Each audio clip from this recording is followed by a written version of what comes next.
Hello दोस्तों, welcome to my channel GK Educard channel में आप सभी का एक बार फिर से हार्दिक स्वागत है। दोस्तों, आज की वीडियो में हम कवर करेंगे जीके करंट अफेयर्स, जो कि 11 सितंबर से लेकर 20 सितंबर तक के करंट अफेयर कवर किए जाएंगे, जिसमें हम नेशनल और इंटरनेशनल लेवल पर कुछ इंपॉर्टेंट टॉपिक कवर करेंगे जो कि कंपटीशन एग्जाम में पूछे जा सकते हैं। तो चलिए दोस्तों, शुरू करते हैं।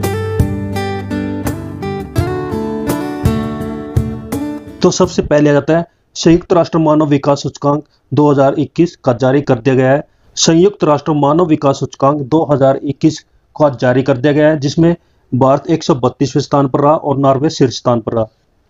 संयुक्त राष्ट्र विकास कार्यक्रम यूएनडीपी ने 9 सितंबर को मानव विकास सूचकांक, जिसको इंग्लिश में ह्यूमन डेवलपमेंट इंडेक्स बोला जाता है और शॉर्ट फॉर्म रहेगी इसकी HDI यानी ह्यूमन डेवलपमेंट इंडेक्स, और यूएनडीपी की भी शॉर्ट फॉर्म इंपॉर्टेंट है, जिसकी फुल फॉर्म रहेगी यूनाइटेड नेशंस डेवलपमेंट प्रोग्राम। तो यूनाइटेड नेशन डेवलपमेंट प्रोग्राम ने HDI की रिपोर्ट जारी की है और यह रिपोर्ट है 2021 के लिए। कब की? 9 सितंबर को। इसमें क्या रहा? इस सूचकांक में 191 देशों की तुलना की गई, जिसमें भारत 132वें स्थान पर रहा। 2020 के सूचकांक में यानी 2020 की जो रिपोर्ट जारी की गई थी, उसमें भारत 131वें स्थान पर था। इस सूचकांक में नॉर्वे शीर्ष स्थान पर रहा। उसके बाद आयरलैंड, स्विट्जरलैंड, हांगकांग और आइसलैंड का स्थान रहा।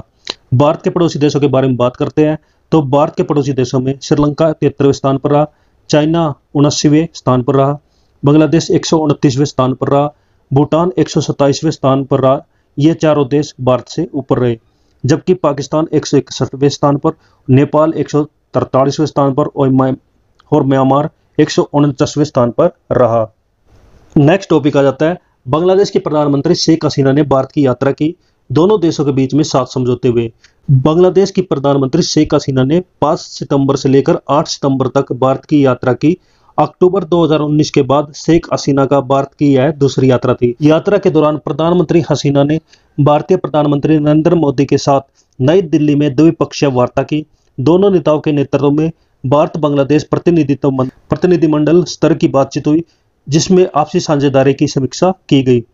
बैठक में संपर्क यानी कि कम्युनिकेशन के बारे में, ऊर्जा यानी कि एनर्जी के बारे में, जल संसाधन यानी वाटर रिसोर्सेज के बारे में, व्यापार और निवेश यानी कि बिजनेस और इन्वेस्टमेंट के बारे में, सीमा प्रबंधन और सुरक्षा यानी कि बॉर्डर सिक्योरिटी एंड मैनेजमेंट के बारे में, विकास साझेदारी के बारे में, क्षेत्रीय और बहुपक्षीय मुद्दों पर विचार विमर्श किए गए।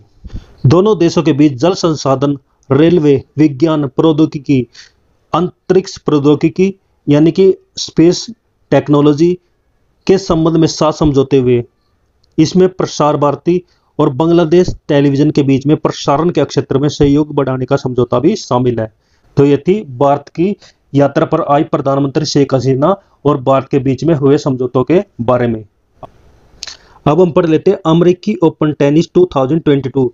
अमेरिकी ओपन ग्रैंड स्लैम जिसको बोला जाता है, 4 तरह के ग्रैंड स्लैम इंटरनेशनल लेवल पर खेले जाते हैं, जिसमें फर्स्ट आ जाता है ऑस्ट्रेलियन ओपन, सेकंड आ जाता है फ्रेंच ओपन, थर्ड आ जाता है विंबलडन और फोर्थ आ जाता है American open.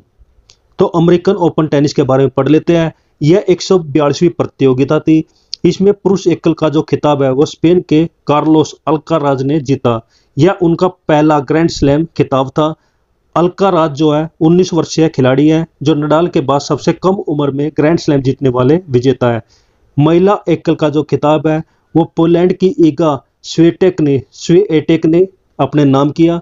Swiatek US open का खिताब जीतने वाली पहली पोलिश महिला खिलाड़ी है। पोलिश मतलब पोलैंड। पुरुष युगल की बात करते हैं तो पुरुष युगल में राजीव राम और जो सैलिसबरी ने मिलकर खिताब जीता है। महिला युगल की बात करते हैं तो बारबोरा क्रेजिसोवा और कैटरीना सिनियाकोवा की चेक जोड़ी ने महिला युगल का खिताब जीता है। मिश्रित युगल मतलब पुरुष और महिला मिलकर जो खिताब जीतते हैं उसको मिश्रित युगल का खिताब बोला जाता है, जो ऑस्ट्रेलिया के स्टॉर्म सैंडर्स ने और जॉन पियर्स की जोड़ी ने जीता है। अमेरिकन ओपन टेनिस प्रतियोगिता के बारे में बात करते हैं तो यह 4 ग्रैंड स्लैम टेनिस टूर्नामेंट में से एक है, जो मैंने ऊपर बताया है। यह प्रत्येक वर्ष न्यूयॉर्क शहर में खेला जाता है। 4 ग्रैंड स्लैम टूर्नामेंटों में सबसे पहले विंबलडन शुरू हुआ था, जो कि 1877 में जिसकी शुरुआत हुई थी। उसके बाद 1881 ईस्वी में अमेरिकी ओपन खेला गया था। 1881 ईस्वी में भारत की पहली जनगणना शुरू की गई थी। 1891 ईस्वी में फ्रेंच ओपन शुरू किया गया और 1905 ईस्वी में ऑस्ट्रेलियन ओपन की शुरुआत हुई थी। और ये चारों ग्रैंड स्लैम प्रति वर्ष खेले जाते हैं, हर साल खेले जाते हैं। विंबलडन जो है घास पर खेला जाता है, काफी इंपॉर्टेंट है, ये पूछ लिया जाता है। विंबलडन किस ग्राउंड पर खेला जाता है, तो घास के मैदान पर यानी ग्रास कोर्ट पे खेला जाता है, जिसके कारण इसे लॉन टेनिस के नाम से भी जाना जाता है। ऑस्ट्रेलियन ओपन और अमेरिकन ओपन जो हार्ड कोर्ट पर खेला जाता है और फ्रेंच ओपन जो है क्ले कोर्ट पर खेला जाता है। ऑस्ट्रेलियन ओपन जनवरी में खेला जाता है, उसके बाद मई जून में फ्रेंच ओपन खेला जाता है, उसके बाद जून जुलाई में विंबलडन खेला जाता है और अमेरिकन ओपन सबसे लास्ट में यानी अगस्त और सितंबर के मंथ में खेले जाते हैं। एशिया कप क्रिकेट 2022 के बारे में बात कर लेते हैं, जिसमें भारत फाइनल से पहले ही बाहर हो चुका था। एशिया कप क्रिकेट 2022 का जो विजेता रहा वो श्रीलंका रहा। दुबई में 11 सितंबर को खेले गए इस प्रतियोगिता के फाइनल में श्रीलंका ने पाकिस्तान को 23 रन से हराकर एशिया कप क्रिकेट का खिताब जीता। श्रीलंका छठी बार एशिया कप का विजेता बना। कितनी बार? छठी बार।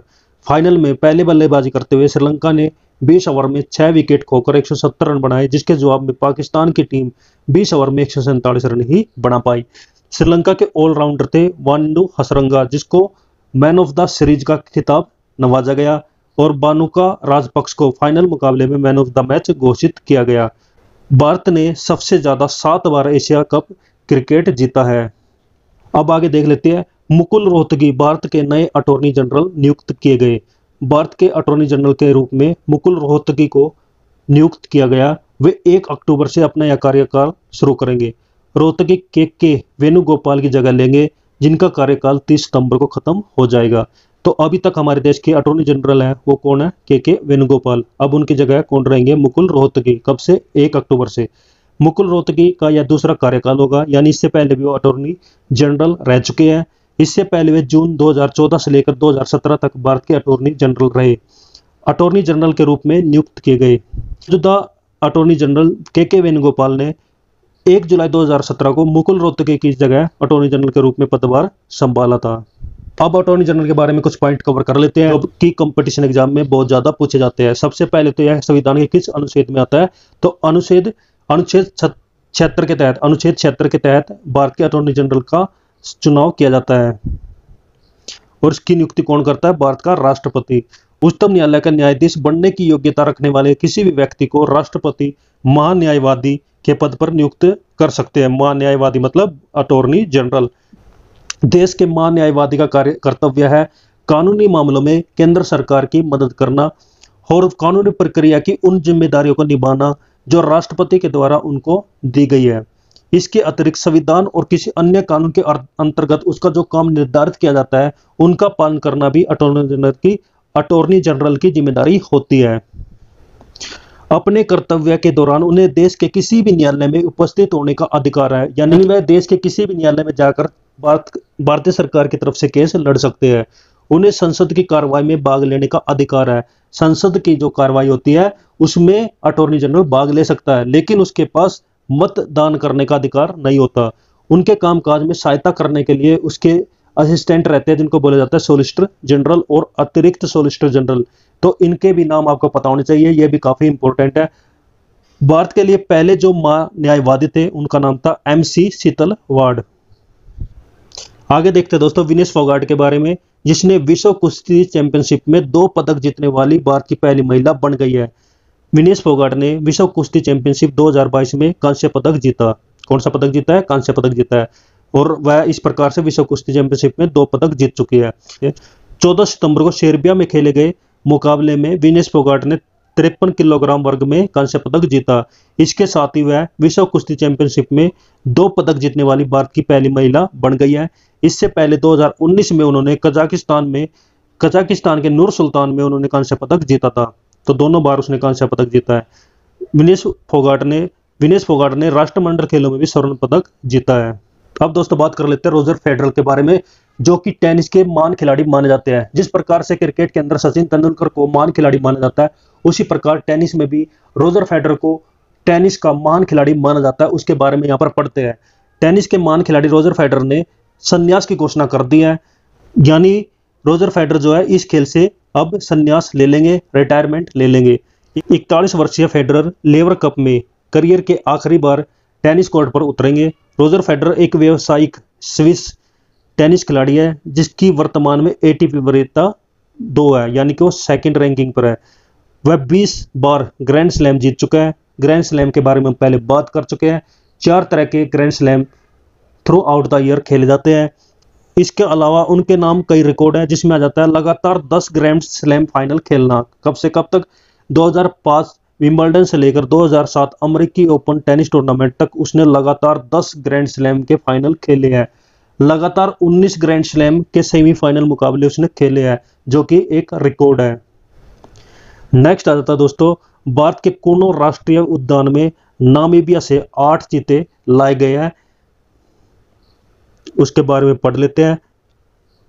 प्रधानमंत्री नरेंद्र मोदी ने 17 सितंबर को मध्य प्रदेश के श्योपुर जिले में कुन्नो पालपुर राष्ट्रीय उद्यान, जिसको कि एनपीवी बोला जाता है, उसमें चीतों के पुनर्वास की महत्वाकांक्षी परियोजना का शुभारंभ किया है। इसके तहत उन्होंने इन चीतों को कुनो राष्ट्रीय उद्यान को उपहार के स्वरूप भेंट किया। नामीबिया से खरीदे गए इन 8 चीतों को भारत लाया गया, जिसमें 4 नर हैं और 4 मादा चीते हैं। इसको एक विशेष विमान से भारत के अंदर लाया गया। भारत के अंदर से चीते विलुप्त हो चुके हैं। आखिरी बार जो चीता है वो 1947 ईस्वी में छत्तीसगढ़ के कोरिया जिले में मारा गया था।